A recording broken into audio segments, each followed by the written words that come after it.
Coca-Cola has wealth, power, and influence. Recognized in practically every country, Coca-Cola is present even in places where governments and religions don't reach. Besides being the most famous brand on the planet, the soda is presented as the taste of happiness. Few brands in human history have achieved as much recognition as Coca-Cola, but behind the brand of bottled happiness, there is a hidden story. Isn't it impossible to build a multi-billion-dollar empire without some bloodshed? The same company that built its image with innocent slogans is now accused of countless scandals around the world. In Mexico, the world's top Coca-Cola consumer, the drink has become an epidemic, slowly killing thousands.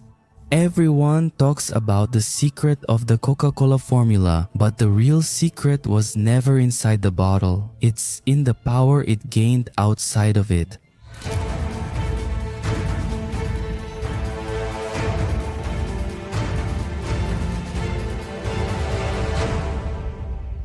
The story begins in Atlanta in 1886. John Pemberton, a proud Mason, pharmacist, and veteran of the American Civil War, carried with him a wound that never healed, his addiction to morphine. He had been struck in the chest by a saber blow during the Battle of Columbus. He survived but paid the price, becoming dependent on the drug meant to relieve his pain, like many soldiers then. In search of a way out of addiction, Pemberton immersed himself in the world of pharmaceutical potions. Inspired by European drinks made with wine and coca, he created what he called French wine coca, a mixture of coca leaves, cola nut, and alcohol, a tonic that promised to relieve fatigue, cure depression, and even fight addictions. It was an era when pharmacies sold everything from heroin to miracle elixirs, and French wine coca fit perfectly into that world. But Pemberton faced an unexpected obstacle. The state of Atlanta enacted prohibition soon. The wine had to be removed from the formula, so what was left was a sweetened mixture with coca leaf extract, caffeine, and sugar. Coca-Cola was born almost by accident. The name and the iconic handwriting, by the way, were not Pemberton's invention, but his accountant's, Frankie Robinson, who believed that two letter C's would be more striking. There was just one problem: the business wasn't taking off. In the first year, sales barely covered the costs. Pemberton was already very ill with stomach cancer and growing weaker. In debt, he began to sell parts of his secret formula. In his last months of life, he was forced to give up what he believed to be his legacy. Like many great inventors, he died in 1888, poor, addicted, and without ever imagining the empire he had created. But the story of Coca didn't end there. On the contrary, it was at that moment that another character entered the scene. Asa Candler, an ambitious businessman from Atlanta, bought the rights to the formula for a bargain. But unlike Pemberton, Candler didn't see Coca-Cola as a miracle cure, but as a product to be consumed by the masses. He realized the strength lay in the brand, not the medicine, and began promoting Coca-Cola throughout the city. He painted posters, signs, walls, and also handed out coupons that entitled people to a free serving at soda fountains. It was one of the first modern marketing campaigns, so while Pemberton saw his invention as a relief for pain, Candler turned it into a lifestyle. And in this contrast between addiction and business vision, the real Coca-Cola was born.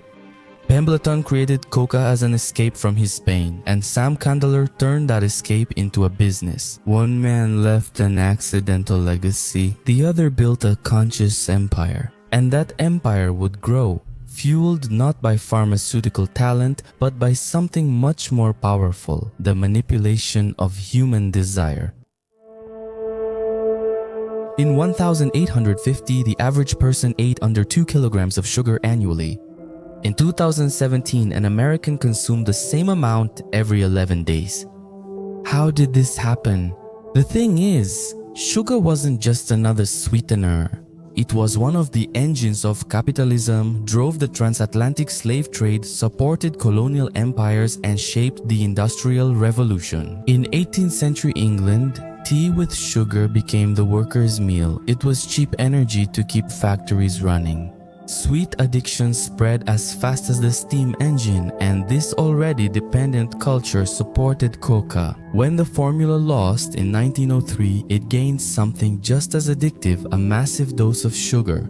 Each sip became a shot of dopamine. But one question still remains. How did a local soft drink from the southern United States manage to turn this addiction into a global empire?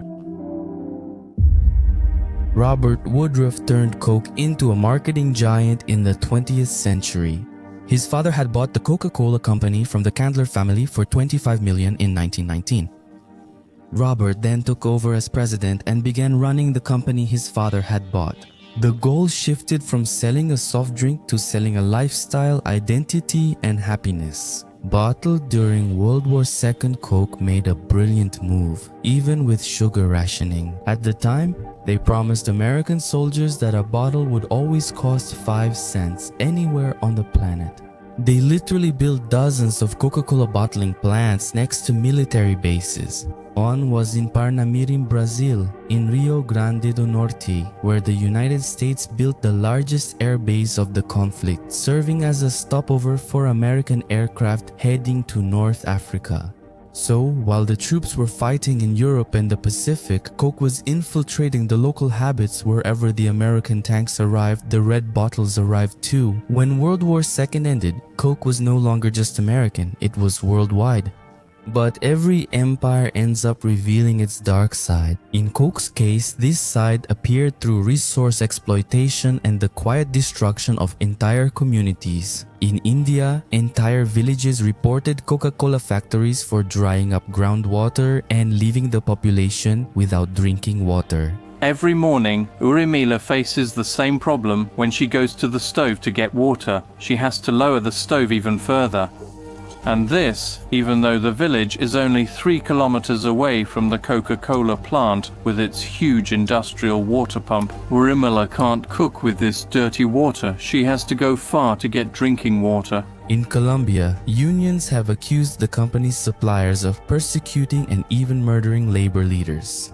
Globally, Coke is now linked with plastic pollution. Every year, billions of discarded bottles carry its logo. In 2023, the brand was once again ranked as the world's biggest plastic polluter. Happiness comes at a cost, the depletion of resources and environmental destruction. But this contradiction is most shocking in Mexico. There, Coca-Cola has not only become part of the culture but also part of death. In the city of San Cristobal de las Casas, in the state of Chiapas, the situation is almost surreal. There, a person consumes on average more than 2 liters of soda per day. Paradoxically, in one of the rainiest regions of the country, thousands do not have access to drinking water. Meanwhile, the local Coca-Cola factory extracts more than 1 million liters of water per day, which is equivalent to almost 5 liters per inhabitant. The result is devastating in Chiapas. The 4 main causes of death are linked to excessive consumption of sugar, diabetes, obesity, heart problems, an epidemic that is growing silently. And it's not just about health. Coca-Cola has even infiltrated spirituality. Some indigenous rituals use the drink as an element of healing, as if the fizz and sugar were purification. But for many, it's a daily poison. Children as young as 3 need rotten teeth removed. Liquid sugar turned addiction into tradition and tradition into dependence. None of this would be possible without political influence. In Mexico, that influence has a first and last name: Vicente Fox, former president of the country, and before that, chief executive officer of Coca-Cola Mexico.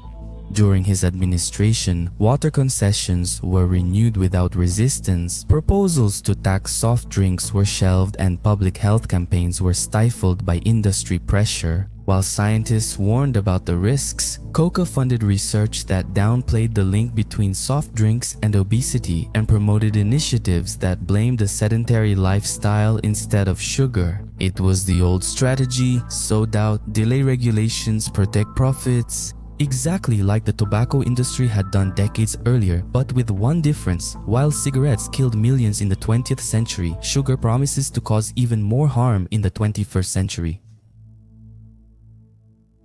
Each bottle of Coca-Cola seems harmless, but together they have shaped economies, cultures, and even the health of entire generations. Coca-Cola then is not just a refreshing soft drink, it is one of the greatest symbols of influence in global capitalism. And that's exactly why its history matters, because it shows us how a simple product can influence habits, cultures, and even public policies. The paradox is unavoidable. The world's most recognized brand also holds some of its biggest contradictions. And in the end, maybe the real question isn't whether we should give up Coca-Cola, but whether we're willing to see the real price behind every sip of this undeniably addictive soda.